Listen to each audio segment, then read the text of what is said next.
and welcome. Today I would like to take a look at this 386 mainboard. It looks to be in a perfect visual condition. Let's see if it is also technically alright. This board is based on VIO chipset and it is a 386SX mainboard. To be honest, this is the first time I see a 386SX mainboard with this chipset, so it is probably quite a rare one. On the board we have an Intel 386SX CPU with 16 MHz. So it's actually a quite slow system. 386SX was internally a 32-bit 386 CPU, but externally it was 16-bit 286 replacement. Usually such a 386SX-16 would be even slightly slower than a 286 compared clock for clock. But on the other hand, it would be able to run 32-bit software. The 16 MHz CPU looks a bit odd here. I don't know if you see it, but the pins of the CPU look a bit tilted, like if the CPU has been resoldered by someone. Well, this board has a Dallas RTC module, so there is no battery on this mainboard and so no electrolyte damage after all those years. The bad thing is that the RTC module is soldered directly to the PCB. It is definitely already discharged, so I will have to desolder it and add a socket. Lucky enough, the two BIOS ROMs are still in place. The data bus on a 286 and 386SX was 16-bit wide, so 2 bytes, 8-bit each, could be read at a time. That's why systems of that age were often designed to read lower 8 bits from one ROM and high 8 bits from another. This was not only faster and easier to implement, but also the overall size of the read-only memory could be doubled using two smaller and cheaper EEPROM ICs. As bigger and also faster EEPROMs became more affordable, mainboards manufacturers switched to one-chip solution. As it looks, this mainboard is probably a very late one of its kind, since it already has jumpers for various EEPROMs with sizes up to 512 kilobits or 64 kilobytes each, which would be massive back in the days. There seem to be also some jumpers for memory module size selection, 256K or 1 megabytes, some switches below probably to turn on banks. Luckily, a jumpers manual is already available on the RetroWeb project. This board supports up to 8 megabytes of RAM with 1 megabyte modules, or 2 megabytes with 256K memory modules. Now let's first remove the plastic standoffs, which were used to fix this board in the case. They are still inserted into the board and can be easily removed with a pair of pliers. Some people also use a plastic tube or cut down pen to push the standoffs out of the board, but I usually just use pliers. By the way, the back of the board looks like new. I don't see any scratches, dirt or any damage whatsoever. Now let's check the shorts on the power supply rails.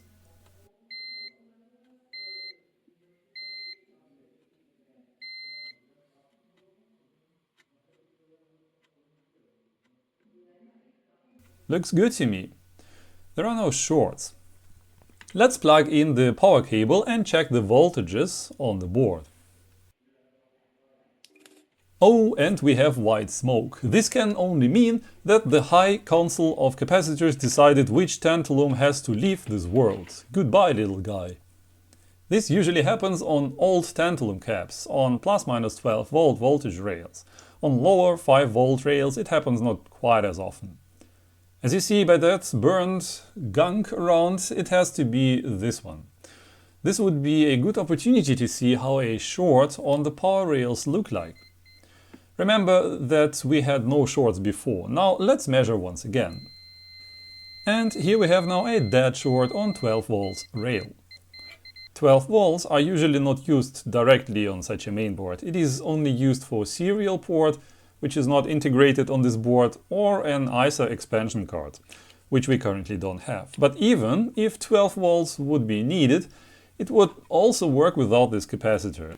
This is so-called decoupling capacitor between the 12 volts rail and the ground and is used only to reduce the voltage ripple on the power rail. Without the capacitor we would probably get a slightly noisy 12 volt voltage, dependent on the quality of the connected PSU, but everything should still work. So I remove this capacitor for now and will replace it later. if this board will be alive. And the capacitor is shorted indeed.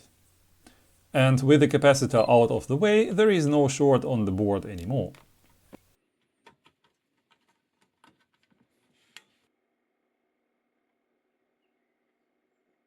And on the CPU, they are steady 5 volts. Nice. Now the next question. Where does the CPU get the clock from? Usually on a board of this age there would be a crystal oscillator, which I don't see here. There is this socket where such a crystal oscillator can be put into, however, this one is optional and is meant to be used for the core processor, which can be clocked asynchronously from the main CPU clock. There is a jumper which can be used to select which clock to use for the core processor. And the main CPU is, however, clocked by the VIA SL9090 clock generator here. 386SX expects double clock on the input. To remind you, the CPU which we have on this board is a 16 MHz version, so it should be clocked with 32 MHz externally. Now, if I measure the clock on the CPU, it gets 40 MHz, so the CPU is effectively running at 20 MHz instead of 16. The clock generator has a jumper nearby which has an inscription 16 and 20 MHz. Obviously, this jumper can be used to select the appropriate clock dependent on the CPU. Looks like if no jumper is set, the clock generator delivers 40 MHz per default for a 20 MHz CPU. Let's see what happens if I set the jumper to 20 MHz. Well, it still generates 40 MHz. Looks like there is no difference between no jumper and jumper at 20 MHz. This CPU is a 16 MHz version, so we need 32 MHz external clock. Otherwise, the CPU will be overclocked and get unstable, maybe. That would be not good in a testing phase. Let's put the jumper to 16 MHz. And we are getting now 32 MHz external clock on the CPU. Means the CPU will run at 16 MHz effectively. Okay, let's add a PC speaker and give it a try.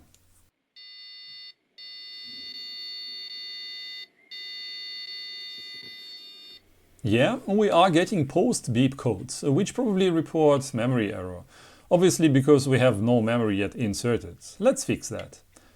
I'll insert 2 sticks of memory, 1 MB each.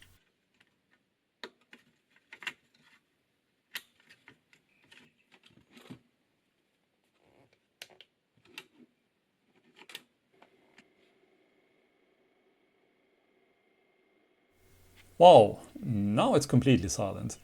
I would have expected some complaints regarding missing graphics cards or something like that. Well, the postcodes and beeps are highly dependent on the used BIOS.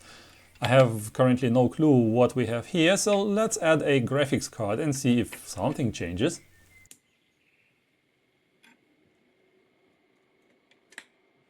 It's still silent, but I have some output on the monitor. It has an early Phoenix BIOS and greets us with Leo computer. Hello Leo. Furthermore, it counts 640K of base memory and another 1 MB of extended memory. We have 2 MB on this board, so I assume the rest is just shadowed and is not reported as usable memory. Let's take a look into the BIOS. Clock chip lost power, CMOS checksum invalid and incorrect configuration. That was expected. As I said, the battery inside of the RTC module is definitely dead. Okay, it makes no sense now to set anything here. First, let's take care of the RTC module. If you watch my channel regularly, you will remember that I recently discovered a way how to extract the internals of such an RTC module, add a new battery and reuse it. So let's desolder the module, add a socket, disassemble the module and modify it accordingly.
Here we go. If you don't like how it looks, just cover it with a 3D printed housing like this. However, for testing doesn't matter how it looks like now. Now all the settings, including time in the BIOS, should be kept, even if the system is powered off. Let's give it a try. I will also add an IDE controller with a compact flash to IDE adapter. By the way, sometimes viewers ask how it works without a power cable. Do you see this yellow cable? It is a modification which I made to this card. It injects 5 volts into the IDE port on pin 20, which can be used to power the compact flash to IDE adapter too.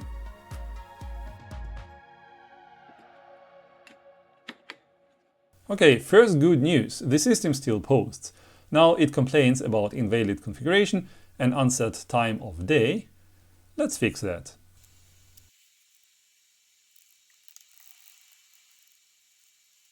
So the date is set, we have no floppy drive connected, hard drive geometry can be selected from predefined 47 types, or set manually as type 48. 49 seems also to be a manual type. Let's fill type 48. My compact flash card has 987 cylinders, 16 heads and 63 sectors. 485 megabytes look good. Graphics adapter is VGA. Let's activate shadowing for BIOS and video ROM for a bit higher performance. If shadowed, the ROMs are loaded into the RAM, what costs some memory but gives significant performance improvement in exchange. Let's see, F3 for extended features. Okay, this didn't work all that well. Let's reset. This seems not to boot. Let's check if the BIOS settings are still valid. Yeah, they are.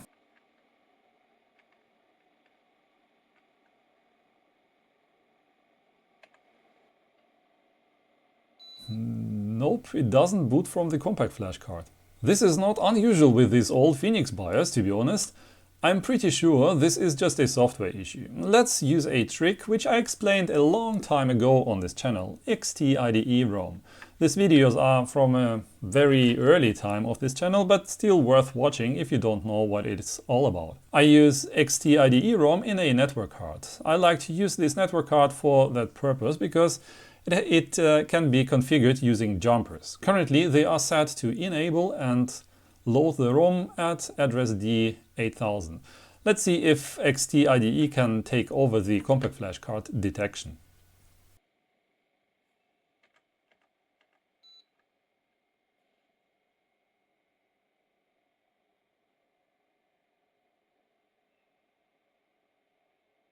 And XT-IDE has been loaded, but it's not able to boot as well.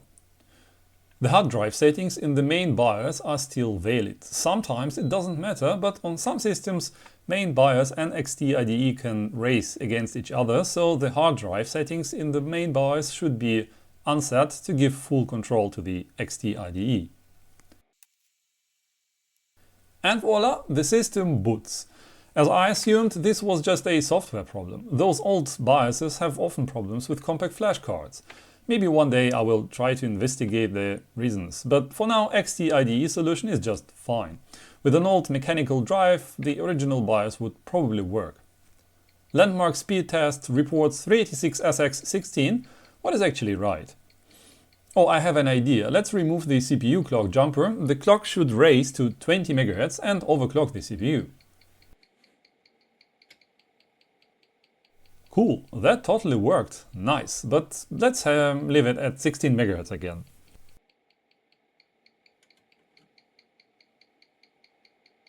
NSSI tells for some reason that it is an AMD CPU. Well, it is an Intel one, but I think there is also no way to detect it really. At least the speed seems to be alright, nearly the same speed as a 386SX-16 reference.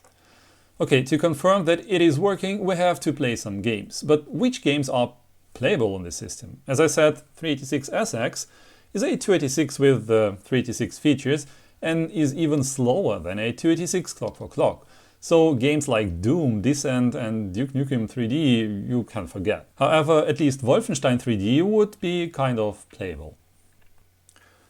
Well, in full screen it is still quite choppy. To play it well we'd need at least 10 MHz more, but If we reduce the window slightly, it gets much more playable. My first PC was a 386SX-16V with a very slow graphics card from Realtek, so this is how I played this game back then. However, platformers like Commander Keen were perfect candidates for this machine, and still are.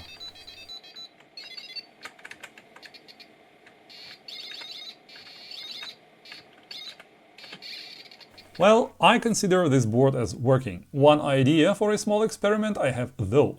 This board officially supports 256 kilobytes and 1 megabytes modules. You can select the type using these jumpers.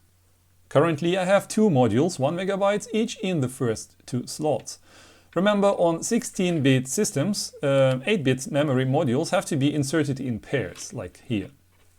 This board has 8 memory slots, and so with 1 megabyte modules it can be upgraded to 8 megabytes of total memory. That would be already a complete overkill for a 386SX. However, I also have 4 megabytes modules here, and 386SX can address maximum 16 megabytes of RAM. So just out of curiosity, let's see if this board would also accept 4 megabytes modules. And nope, obviously not. So on this board we would have to live with maximum only 8 embarrassing megabytes of memory. Well, all jokes aside, as I said, even 4 megabytes for this kind of CPU would be more than sufficient. Well, and this is it. A very nice 386SX mainboard is running again. The 16 MHz CPU is very slow, but it definitely has its charm. As I said, my first PC was also a 386SX. I still have it and love to see it running. This mainboard is in pristine state. Since it had no battery, which could leak, the board looks as good as new. Luckily, I could extract the internals from the original RTC module and equip it with a new battery. The IC is still working fine, and now changing a battery is a question of seconds. If you don't like how it looks, I can just cover it with a 3D printed case so it looks slightly more like the original. The good news also that all memory slots are intact. They have those plastic clips, which I really don't like because they break so easily, but here everything's fine. That's really a rare case. This board doesn't support 4 megabytes memory modules as we found out, but maximum of 8 megabytes would be more than enough. The board pictures and the BIOS ROMs are already uploaded to the Retro Web project, so if you have this or similar boards with missing chips, you can download the dumps there. Unfortunately, the original Phoenix BIOS on this board seems not to like compact flash cards as hard drives, but luckily with XT IDE it works just fine. Using a network card for that is very handy, and especially because a network card in such a system is very useful on its own. Yeah, and this is it for today. I hope you enjoyed it as much as I did. Thank you for watching and goodbye.